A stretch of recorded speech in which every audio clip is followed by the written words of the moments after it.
Hey. And Hi there, this is Lynn Jordan with Indie Publishing Success, and today I have with me best-selling author Kathleen Gage. Hi, Kathleen. hey, Lynn, great to be here. I want to hear about your latest bestseller.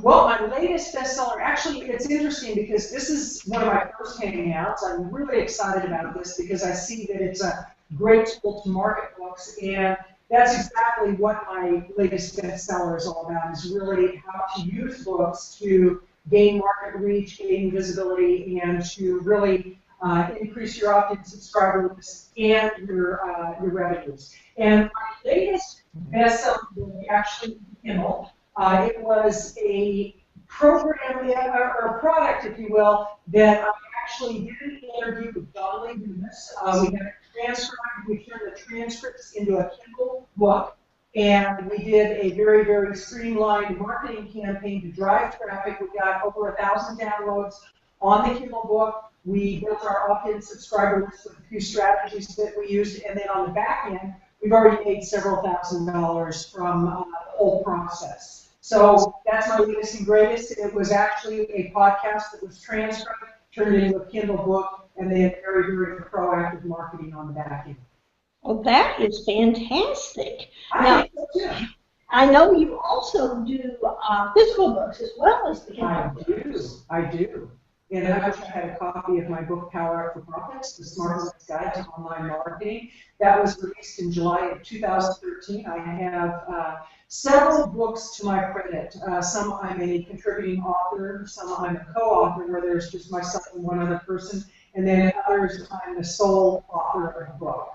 The most recent paperback book that I have is my book, Power Up for Profits, The Smart Woman's Guide to Online Marketing. And what's interesting about that book, one of the things I do with my books and I teach my clients is how to use the book as a part of a journey that you're taking your reader on. A lot of authors, what they do, they tend to only use the book as an end-all, be-all. That's great if you just want to write, but if you're truly using your book to build your business, to build your market presence, and to serve your market, then you have to have other avenues that book will open up for you. And in my particular case, the book was the beginning of a journey that we took clients on to get them to a live event. It was a 3-day event, and on the back end, we generated close to $200,000 as a result of getting people to the event. The book generated tens of thousands of dollars. It led into other opportunities that are still paying off. That is just fantastic. I think so too. I agree. What would be your favorite publishing tip? You can share with us. Do it.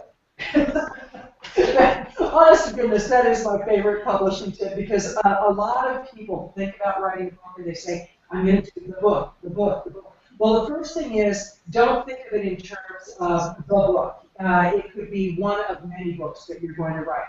And keep in mind that the first book you write is always going to be the hardest.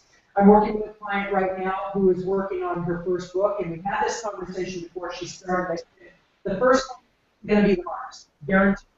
And as she's been going through the process, it's been easier and easier with every step that she takes. But my best publishing tip is, first of all, find a publisher that you can work well with. And there's all different levels of publishing. You've got the traditional publishing, which for most new authors, that's not the route to go.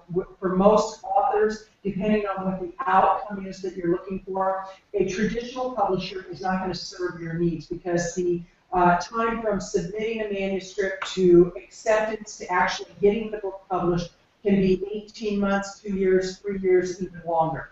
So self-publishing or mid-tier publishing can be a really nice option for a lot of authors. And self-publishing today is very different than what it was when I first started out in writing books. Initially, when I wrote my first book, it was where I did everything in the publishing process as far as I hired a designer, I hired a layout person, everything got hired out. Now you can use programs like CreateSpace. You get the book done, you get a mid-tier publisher who handles all the details, they get loaded up to CreateSpace, and the only thing you have to do is market your book and look at your bank account grow and grow and grow. That's true. And if you have a garage full of books when you did that, actually, How did you know? Yes, I did, and I still have some of them.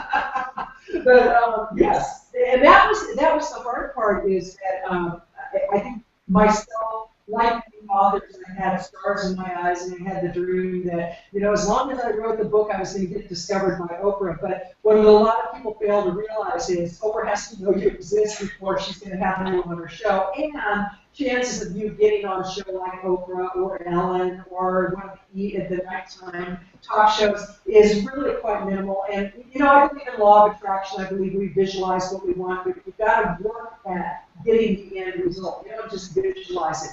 And the reality is that early on we would have to order lots and lots of books, and most of them stayed in our garage or our spare bedroom or ended up going to Goodwill because most authors never knew how to market their books. What I love about the whole indie publishing nowadays is that books are only fulfilled as they're ordered. So you're not going to have a whole bunch of stock in hand unless you want it. Like myself, I usually order 100 to 200 copies of my book that I keep on hand for the most current book, the one that I'm promoting at the time. If I'm going to go to a speaking engagement, I will order books and have it shipped directly to the location where I'm doing a speaking engagement. And the last time I did that, I sent books out, and maybe got $1,000 from the back end. It was a small speaking engagement, sold everything I had. What you want to do when you're going to do a speaking engagement, and I know this goes outside of the conversation we're going to have, but it's something that I think is really important for authors who are going to look for speaking engagements as a way to sell their books. If you're going to have 500 people in the audience, you should probably order 100 to 200 books. You don't want to have a book for every single person there unless you are so good on the platform and you know that you're going to close every single person there. Normally, you want fewer books than there are people in the audience. Now, there's mixed feelings about that. Some people would say have more books than there are people in the audience. My feeling is I'd rather ship them out, sell them, and then if people miss the opportunity, they can certainly go on Amazon and order the book. And what that does is that raises your numbers on Amazon.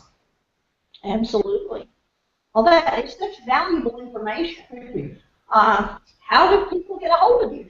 Well, you'll notice my web address, which I had so much fun putting my lower third up, is powerofforprofits.com. They can go there, and there's contact information there. Or you can find them on Facebook at Facebook, powerofforprofits.com. They can also go to Kathleen Gage on Facebook. They can find me on LinkedIn. They can find me on Twitter. But the easiest way is powerofforprofits.com. Thanks for asking. Well, thank you so much, Kathleen. It's been such a pleasure having you on today. Well, Lynn Jordan, it's been a pleasure being interviewed by you, and thank you for having me to overcome my fear of chaos. And we were having a conversation earlier about how people let technology limit them and hold them back. And I said, put me to the test, put me on Hangouts, because I know you know what you're doing. And I'm really excited because you and I are going to be having a Hangout in the very near future in which you're going to teach people how to do Hangouts. So I really encourage people to be watching for that and just join in. It's going to be a lot of fun. Oh, I'm really looking forward to it. Me too. It will be fun. Thanks. Thank you. Thank you all for listening. Bye-bye. Bye-bye.